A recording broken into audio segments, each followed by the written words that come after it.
এক হচ্ছে আবহাওয়া দফতর আজকে একেবারে সাংবাদিক বৈঠক করে এটা জানিয়ে দিয়েছে যে কালকে পরিস্থিতি আরও খারাপ হতে পারে, অতি ভারী বৃষ্টির পরিমাণ সেটা বাড়তে পারে। তার মধ্যে আবার সতর্কবার্তা, আমি সতর্কবার্তা নয় আশঙ্কার কথা বলবো, ভুটান থেকে এসেছে। তার কারণ ভুটানের যে নদীর বাঁধ সেটা স্লুইস গেট খোলা যাচ্ছে না, ফলে বাঁধে জল যেটা উপচে পড়ছে, যে কোনো সময় বাঁধ ভেঙে পড়তে পারে এই আশঙ্কা তৈরি হচ্ছে। আমি বলছি পরিস্থিতিটা এইরকম জায়গায় যাচ্ছে কি কারণে এবং আবহাওয়া ঠিক কতটা প্রতিকূল এই মুহূর্তে উত্তরবঙ্গের ওপরে, এইটা যদি একটু বলেন। এটা হচ্ছে মনসুনের এন্ডের কাছাকাছি চলে এসছে।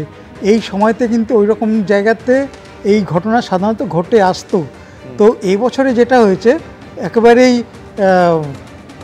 কি বলবো যে পরিকল্পনার বাইরে, যে মানুষ অতি ভারী বৃষ্টি বলতে আমাদের যেটা বলা হয় যে 120 মিলিমিটারের বেশি, কিন্তু এখানে দেখা যাচ্ছে যে 12 ঘন্টায় 300 মিলিমিটার বৃষ্টি হয়ে গেছে। এই রকম বৃষ্টি হলে মাটির সহনশীলতা একেবারেই কমে যায়। এইটাই আপনার কাছে বুঝতে চাইছি, ধরুন সচরাচর আমরা কি দেখে থাকি যে আশ্বিনের পর মানে দুর্গাপুজোর পর একেবারে তার অনেক আগে থেকে বর্ষা বিদায় নেয়, তারপরে ধীরে ধীরে একটা শীতের অনুভূতি আসতে শুরু করে, মানে তখন বৃষ্টি কার্যত থাকেই না। সম্পূর্ণ 180 ডিগ্রি ছবিটা বদলে যাচ্ছে কেন? সেটার জন্য প্রকৃতির ওপরে, যেমন আমি যেটা বলতে চাচ্ছি যে ব্রহ্মপুত্র চ্যানেল দিয়ে আগে ময়েস্ট এয়ার আসতো, এখন কিন্তু ড্রাই, মানে ব্রহ্মপুত্র চ্যানেলগুলোর নাব্যতা বলা ঠিক হবে না, জলের পরিমাণ ভীষণভাবে কমে গেছে। তো এই কারণে বে অফ বেঙ্গল থেকে ময়েশ্চারগুলো আর মানে উত্তরের দিকে যেতে বাধা পাচ্ছে না।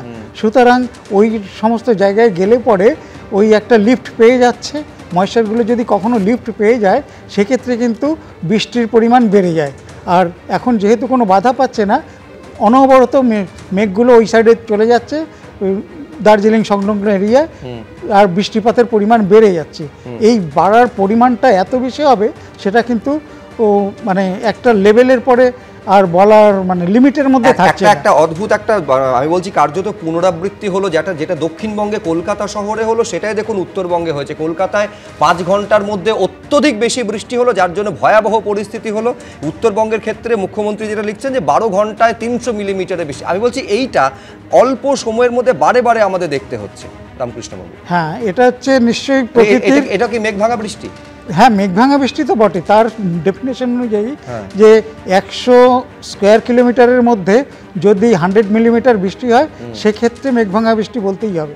এখানে তো আরও বেশি, যে হয়তো মানে 100 স্কোয়ার কিলোমিটারের থেকে এখানে অনেক বেশি জায়গায় বৃষ্টি হয়েছে, কিন্তু জলের প্রবাহটা যেহেতু নদীর থ্রুতেই আসছে, সুতরাং ফ্ল্যাশ ফ্লাড বলতে আমরা যেটা বুঝি সেটা কিন্তু একেবারেই মানে বিপজ্জনক অবস্থায় পৌঁছে গেছে। আমাকে বলুন রামকৃষ্ণবাবু, অতিবৃষ্টি সেটা পূর্বাভাস দেওয়া যায়, মেঘ ভাঙা বৃষ্টি ক্লাউড বার্স্ট কোথায় হবে সেটা কি পূর্বাভাস দেওয়া যায়? হ্যাঁ, এটা সম্ভব। এখন যেহেতু স্যাটেলাইট পিকচারের মধ্যে সমস্ত জায়গায় এসে রয়েছে, শুধুমাত্র যেটা প্রয়োজন আধ ঘন্টা বাদে বাদে অ্যানালিসিস করা। সেটা এয়ারপোর্টে হয়, আধ ঘন্টা বাদে বাদে ওদেরকে ফোরকাস্ট দেওয়া হয়। সাধারণ মানুষের জন্য সেটা কিন্তু এখনো পর্যন্ত চালু হয়নি। সেটা যদি চালু হয় তাহলে কিন্তু মেঘভাঙা বৃষ্টিও কন্টিনিউয়াসলি মনিটর করা যাবে। আমি এখানে কেয়া ঘোষের কাছে আসবো। আমি বলছি একেবারে এইরকম একটা পরিস্থিতি কেয়াদি, তারপর যাবতীয় যা যা করার সরকার, একটা রাজ্য সরকারের তরফে সবটা করা হচ্ছে। আমি বলছি তারপরেও আজকে আপনার দলের নেতা, বিধানসভার বিরোধী দলনেতা, তিনি অমানবিক অসংবেদনশীল মুখ্যমন্ত্রীকে বলছেন। মুখ্যমন্ত্রী কালকেই মুখ্য সচিবকে নিয়ে ছুটে যাচ্ছেন, এবং শুধু তাই নয়, যারা ক্ষতিগ্রস্ত হয়েছে প্রত্যেকের পাশে থাকার বার্তা দিচ্ছেন মুখ্যমন্ত্রী। সবার আগে একটা কথা বলি, এই যে বারে বারে বলা হচ্ছে কালকে যাচ্ছেন কালকে যাচ্ছেন, আজকে কেন তাগিদ নেই জানেন তো? উত্তরবঙ্গে ভোট নাই, তাই মমতা বন্দ্যোপাধ্যায়ের ওখানে যাওয়ার তাগিদ নাই। স্পষ্ট কথা, স্পষ্টভাবে। আরেকটা জিনিস আপনি বলছেন তো সংবেদনশীল, কারিক্ষণ আগে বললেন, এই একটা কথা শুনুন, কার্নিভাল আগে এমার্জেন্সি পড়ে। আবার এখানে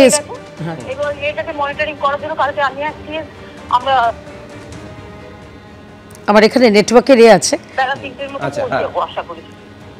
মোট কথাটা হচ্ছে, ওনার কথা হচ্ছে কার্নিভাল আগে এমার্জেন্সি পরে। আমরা হ্যাঁ এইটা শুনুন।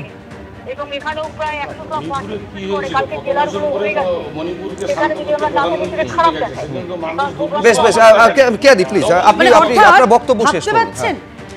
মানুষ মারা যাচ্ছে, উনি কার্নিভালে মারছেন। আমাদের বলছে প্রাকৃতিক দুর্যোগ হতে পারে, অত্যন্ত মর্মান্তিক, সব ঠিক আছে। মমতা বন্দ্যোপাধ্যায় তিনি আজকে উনি যেতেও পারলেন না, ওনার নিরাপত্তার খাতিরে হোক, যে কোনো কারণে যেতেও পারলেন না, কিন্তু কার্নিভালে উনি নাচ করছেন। এইটা কোন সংবেদনশীলতার ছবি সুব্রজিৎ? আমাকে খালি এটা বুঝিয়ে দিন, আমাকে খালি বুঝিয়ে দিন। যিনি নিজেকে দিন রাত মা মাটি মানুষের প্রতিনিধি বলেন, যিনি নিজেকে দিন রাত বলেন, আপনি তো আপনার না কেয়াদি, আমার কাছে উল্টো প্রশ্ন, আমার কাছে উল্টো প্রশ্ন। আপনি ঠিক আজকে 21 জন আপনি এতজন মানুষ মারা যাবার বেশ পরে বেশ বেশ কেয়াদি, আপনি বিকেল 4টের পরের ছবিটা বলছেন, কিন্তু তার আগে মুখ্যমন্ত্রী সোশ্যাল মিডিয়ায় যেটা নেটওয়ার্কে যেটা লিখছেন, সোশ্যাল মিডিয়ায় পোস্ট করে, সেটা হচ্ছে তিনি লাগাতার সমস্ত সবার সঙ্গে যোগাযোগ রেখেছেন, কি কি করা যায় নির্দেশ দিয়েছেন। কি দায়িত্ব সে করছেন আমাকে বলুন না।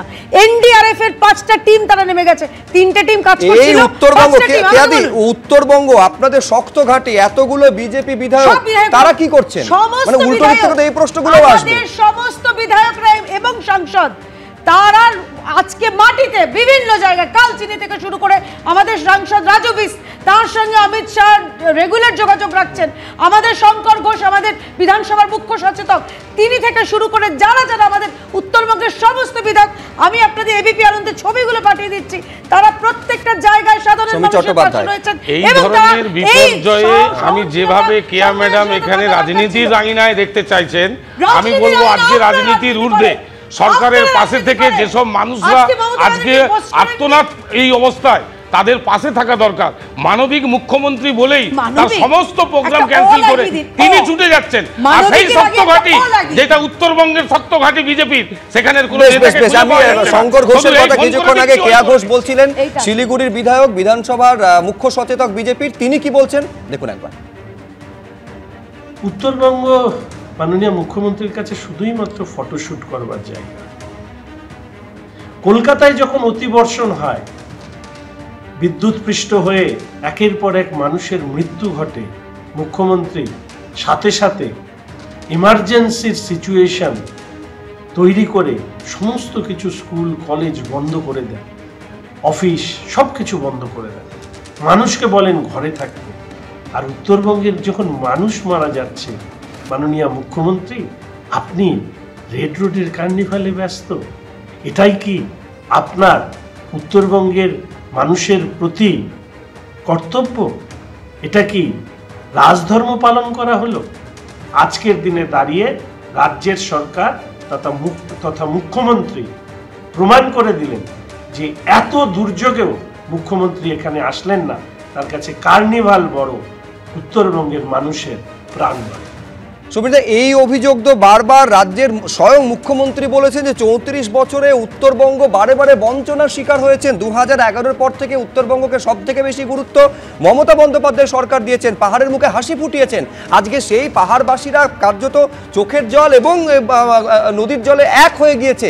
আজকে তাদের মাথার উপর থেকে ছাদ চলে গিয়েছে, তাদের অর্থনীতি যেটা পর্যটন সেটা সম্পূর্ণভাবে তার কোমর ভেঙে গিয়েছে, এরকম একটা অবস্থা। আমার প্রশ্নটা এটাই যে যখন আবহাওয়া দপ্তর এই সতর্কবার্তাটা বারবার দিয়েছিল যে ভয়ঙ্কর বিপর্যয় পাহাড় এবং উত্তরবঙ্গের উপর আসতে চলেছে, তার জন্য আগাম ব্যবস্থা নেওয়া যদি যেত, তাহলে এতগুলো প্রাণহানি আটকানো যেত কিনা সমীরদা? দেখো শুভ্র, কিছুদিন আগে যখন একটা ঘূর্ণাবর্ত হয় উত্তরবঙ্গে, যে পরিমাণ ক্ষতি হয়েছিল, এই মুখ্যমন্ত্রী কিন্তু ছুটে গিয়েছিলেন। মুখ্যমন্ত্রী এই অবস্থাতে যে ধরনের ঘটনা ঘটেছে, তার প্রশাসনকে নবান্নে কন্ট্রোল রুম থেকে মুখ্য সচিবের দ্বারা প্রত্যেক ডিএমের সাথে কথা বলা থেকে শুরু করে প্রতিটা প্ল্যান যেভাবে একটা বিপর্যয়ে একটা মুখ্যমন্ত্রী করা উচিত তিনি তাই করেছেন। স্বাভাবিকভাবে যাকে দেখতে পারি না তার চলন বাঁকা, আমি সমালোচনা করবই, দায়িত্ব নিয়ে যখন করব তাহলে তাকে বলে দিতে হবে যে আপনারা যেসব রাজ্যে ক্ষমতায় থেকে সেই রাজ্যবাসীদের অবস্থা 2 বছর পরে যেতে হলো কেন মণিপুর, কুম্ভের অবস্থা এরকম হলো কেন, 2 পর পর গুজরাটে সেতু ভাঙে কি করে, দায় কার?